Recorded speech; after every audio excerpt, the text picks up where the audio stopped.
The cold hit me first, a sharp, slicing wind that chewed through my skin and hollowed out my chest.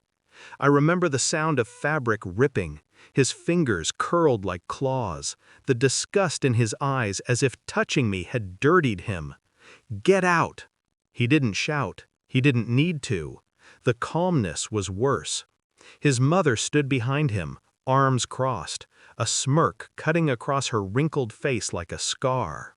"Let's see if any beggar will pick you up now," she said, almost laughing.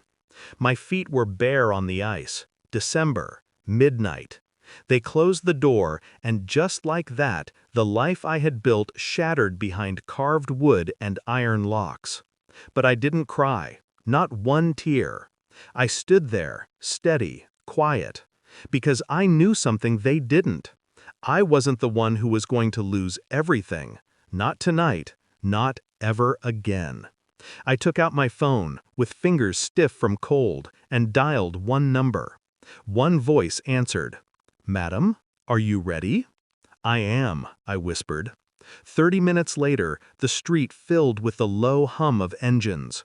Headlights cut through the night like silent judgment. One Rolls-Royce, then another, a fleet, sleek, black, gleaming in the moonlight.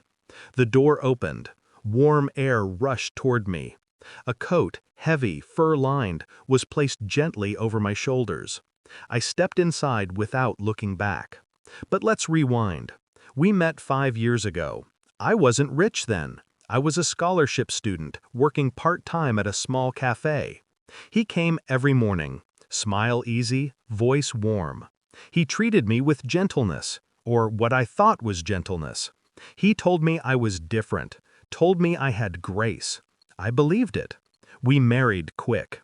I didn't know then that he was a man who loved control more than he had ever loved me, or that his mother saw me as a temporary accessory, something to be used, shaped, and discarded. At first, the warnings were small, a comment about how I should dress, a suggestion about who I shouldn't talk to, a correction about how I should speak. Then, slowly, isolation, silence, their silence, not mine. I learned to live beside hostility, the way one learns to sleep beside an open flame, carefully, aware, always braced. The final crack happened when I found the necklace. A necklace I had never been gifted. A necklace I found in his coat pocket. Expensive, new, wrapped still.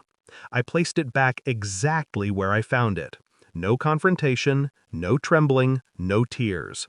Instead, I waited, watched. Listen long enough and people tell on themselves. He started coming home late, started hiding messages, started smelling like perfume I didn't own. His mother, suddenly kinder than usual, touched my hand one evening and said, "Not every woman is meant to keep a man. Some women are placeholders." I looked at her, I looked at him, and I understood.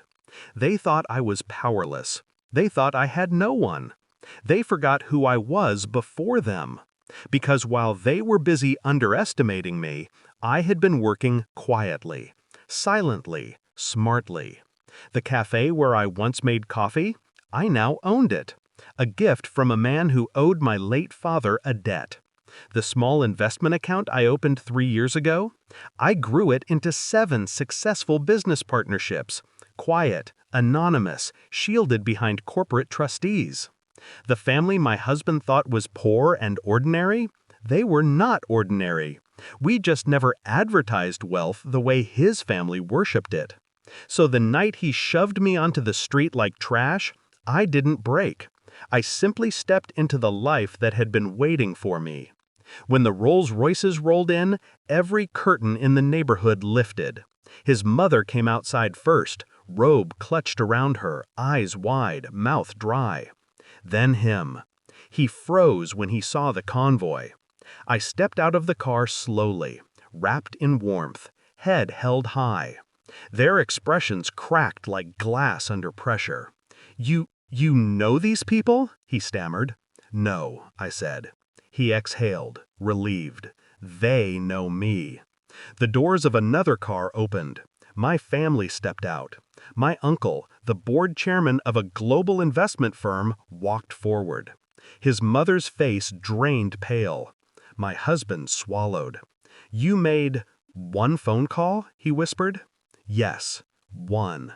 Why didn't you tell us?" "Because you loved me more when you believed I had nothing." Silence. Cold again, but now they were the ones shivering. "My lawyers will send the divorce papers tomorrow," I said. "Everything in my name stays mine. Everything in yours is leveraged against debts your family can't repay." His mother gasped. She knew exactly what that meant. They weren't losing just me. They were losing everything. I stepped back toward the car.